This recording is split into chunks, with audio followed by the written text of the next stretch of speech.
My name was Felicity Simons, and I was a foster child of the Geller family. Growing up, the twin brothers Ryan and Logan Geller lavished me with affection, treating me like a princess, and playfully arguing over who would marry me when we got older.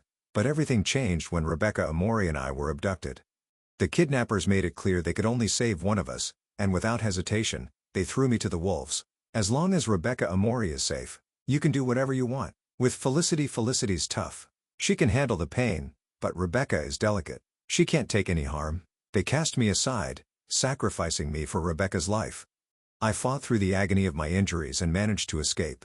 The very first thing I did was call Vincent Geller, their father, my heart racing as the phone rang. I'm ready to accept the marriage alliance with the Anderson family. I crawled home from the kidnapper's den, my hands and feet raw and bleeding. My heart shattered into a million pieces as I saw Ryan and Logan lounging on the couch casually giving Rebecca a leg massage while I was fighting for my life on the brink of death. Not a single one of them cared about my well-being. I stood at the door for what felt like an eternity until Logan finally noticed me. He raised his chin slightly and let out a laugh that seemed out of place. "See, I told you she'd be back within 24 hours. She's always been crafty and full of tricks. Kidnappers, please. She could handle that like it's child's play. Ryan, I win the bet. Your sports car is mine now." They were twins, Ryan, the older brother, and Logan. The younger one, Ryan, groaned in frustration. "Damn it, if I had known she'd come back this quickly, I wouldn't have taken that bet. I thought she'd drag it out a bit longer." My voice trembled with anger. "Why didn't you come to save me?" I had endured a whole day of torture at the hands of kidnappers. My body bruised and battered. If I hadn't managed to sneak the keys, I might not be standing here now. At that moment, Rebecca coughed softly from the couch. The brothers immediately turned their attention to her, fussing over her with coffee and water. Logan suddenly shot me a glare. "This is all your fault, Felicity. You knew Rebecca wasn't well and still dragged her around, making her catch a chill. Look at her legs. They're swollen." Ryan added, "If she gets any worse, you're going to pay for it." I was completely lost. It was Rebecca who insisted on going out, claiming she wanted to see some fireworks. Instead, we ended up in a remote area and got kidnapped. I'm used. I'm the victim here. Why is everyone blaming me? That's not true. She was the one who wanted to go out. I was just, I guess, the pain tightening in my chest as I spoke. Suddenly Rebecca interrupted me, sitting up weakly on the couch, clutching Ryan and Logan's hands tightly. Her pale face looked ready to crumble, tears welling up in her eyes. "Please don't blame Felicity. It's my fault. I grew up with no one to care for me, barely enough to eat, and my health has always been poor. I couldn't escape on my own, and that's why she suffered with me. It's all my fault. If you're going to blame someone, blame me." As she cried, Ryan and Logan's expressions softened, their brows furrowing in concern as they rushed to wipe her tears away. Ryan said, "Rebecca, you're too sweet. It's not your fault at all." Logan chimed in, "Yeah, we know you're kind-hearted, but don't defend Felicity. We know her well enough. She's always been selfish, never thinking of anyone but herself. Everything she went through today is just what she deserves. But you, Rebecca, you're different.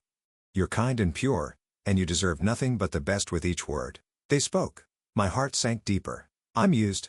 Why is this happening? They used to dote on me so much. Ever since I was taken in by the Geller family, they cared for me with such tenderness, treating me like I was their whole world. Whatever I wanted, I'd have it by the next day. They fought over who would marry me when we grew up, even brawling over it more than once. Then Rebecca came along, the second foster child of the Geller family. At first, they didn't like her at all. I had to spend countless hours convincing them of her worth, bringing her along everywhere, trying to help them accept her.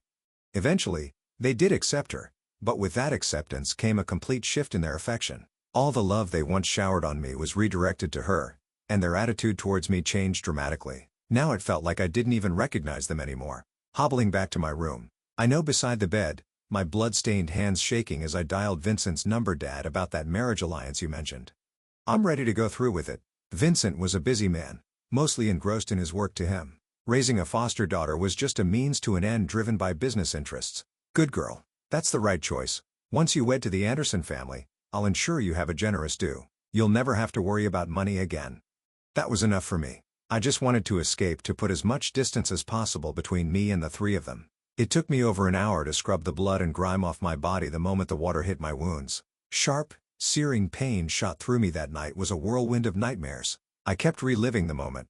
Ryan and Logan had pushed me toward the kidnappers, trading my life for Rebecca's. They had sneered that I was tough while Rebecca was fragile. That was why they decided not to save me, gently cradling Rebecca as they whisked her away. She hadn't even gotten her dress dirty and I was left to endure wave after wave of torment. In the dead of night, a searing pain shot through my chest and I doubled over coughing up blood. I managed to call for an ambulance, throwing on some clothes as I stumbled down the stairs. Just as I reached the bottom step, I heard Rebecca's voice call out softly behind me. "Felicity, where are you going?" So late, she floated toward me like a ghost moving silently in the dim light. I ignored her, determined to keep walking, but she laughed from behind. "Are you really going to pretend you don't hear me without warning?" She yanked my arm and screamed, help me." Before I knew it, Ryan and Logan burst through their bedroom doors in an instant. Rebecca and I swapped places. She held on tight as she yanked me down the stairs. My feet left the ground and I tumbled down, pain erupting in my body as I landed, blood spewing from my mouth. Logan reached me just in time, catching Rebecca effortlessly in his arms as she fainted. "Distress Ryan, I think I twisted my ankle." "It hurt so much," Rebecca cried, her voice dripping. With false innocence, Ryan dropped to the floor, his hands working to soothe her. With each rub she winced and cried out, "That hurts, Logan. Stop it, please." Ryan and Logan's anger flared. Ryan sprinted down the steps, eyes blazing as he kicked me hard in the stomach.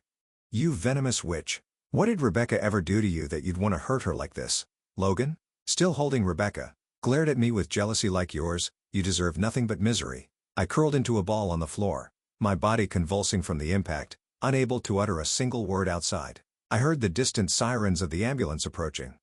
I struggled to focus, my fingers digging into the carpet, desperate to pull myself up, but Logan stepped down, pinning my hand beneath his foot. Blood gushed from my wound, and I guessed, "Please let me go." His voice dripped with disdain.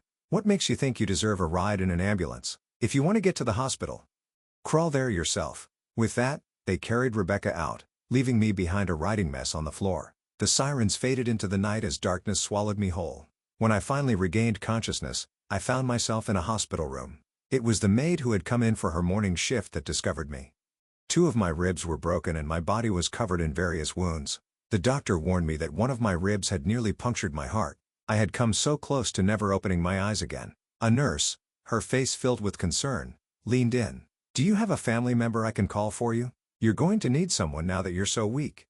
I managed a faint smile, though it felt hollow. "Thanks, but I don't have anyone." My mind flashed back to the very same family that had turned their backs on me. Not so long ago, they had chosen to let me die while they cursed me to my fate. Exhausted, I closed my eyes again. Moments later, another nurse entered, talking softly with a coworker. "Hey, I just saw the most incredible pair of twins in the next room. They are stunning." I almost asked for their numbers. "Why didn't you?" the other nurse asked. Intrigued, "Doug, they're definitely not single." They were hovering over this girl, feeding her by hand. When I told them she was fine, they shot me dirty. My heart twitched, painfully at their words. I'm used. Why does she have to waltz in and take everything from me so effortlessly after what felt like an eternity? The 4 drips were finally done, and I was allowed to get up and go to the restroom. My bladder had been holding on for far too long, creating an uncomfortable pressure. Of course, I couldn't rush. I could only move slowly, inching my way to the door. But as I reached the threshold, I looked up to find Ryan and Logan standing guard, blocking my way, like sentinels. I tried to sidestep them, but Ryan stuck his arm out to stop me. "What's the matter? Are you blind or mute?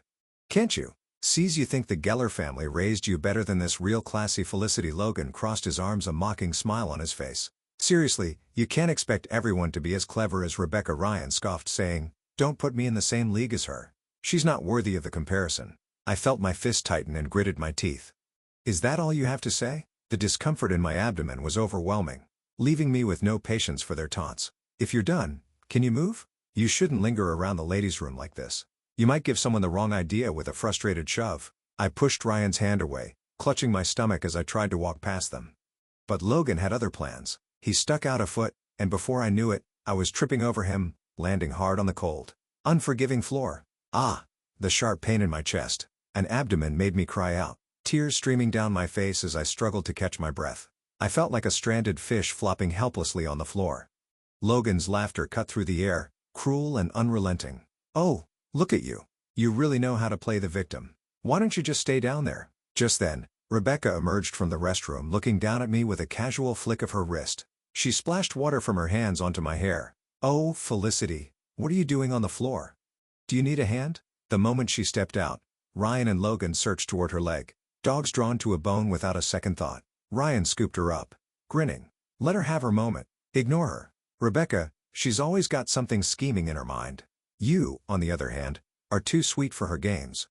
Logan peered over his concern. Exaggerated. So Rebecca, how's that foot of yours still hurting? Rebecca pouted playfully. It still hurts a lot. Will you rub it for me? I heard that helps. The brothers hovered around her, eager to oblige, each trying to outdo the other as they fawned over her. They exchanged flirtatious banter while I lay on the ground writhing in pain. It felt as if my whole body were shaking apart just when I thought I might pass out. The nurse from before rushed over, clearly alarmed, and helped me back to my feet. I choked, blood rising in my throat, and spat out another mouthful. The nurse, clearly flustered, called for help. Ryan glanced down at me with a dismissive air and said to the nurse, "Are you a doctor? What's with your eyesight? Can't you tell? She's just putting on a show." The nurse shot back, her voice laced with anger. "What kind of eyes do you have? Her limbs and organs are damaged. She's in real pain. Why don't you try pretending to be hurt?" For a brief moment, they exchanged a look, a silence hanging between them, but I didn't have the energy to focus on their exchange. I leaned heavily on the nurse's shoulder, waiting for someone to arrive. As the minutes dragged on, the pain became unbearable. Logan, as if suddenly struck by a sense of guilt, reluctantly crouched down beside me, reaching out. "Come on. It's just a little discomfort. You're really milking this, aren't you?" But before his hand could touch me, I swatted it away with a fierce motion. My eyes blazed with fury as I shouted, "Get away from me. Don't you dare touch me." They were the ones responsible for my suffering. I didn't need their fake pity. Logan's expression darkened, and he muttered a curse under his breath.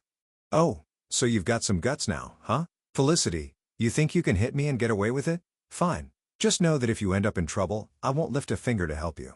Just as he finished speaking, a tall figure drove over from a distance. He bent down carefully and lifted me off the ground. I caught a whiff of his pleasant woody scent, and at that moment, my frazzled nerves began to settle. Logan, blocking our path, demanded, "Who are you?" The smooth, deep voice that carried an air of authority came. "I'm her fiancé, Oliver Anderson. Move aside."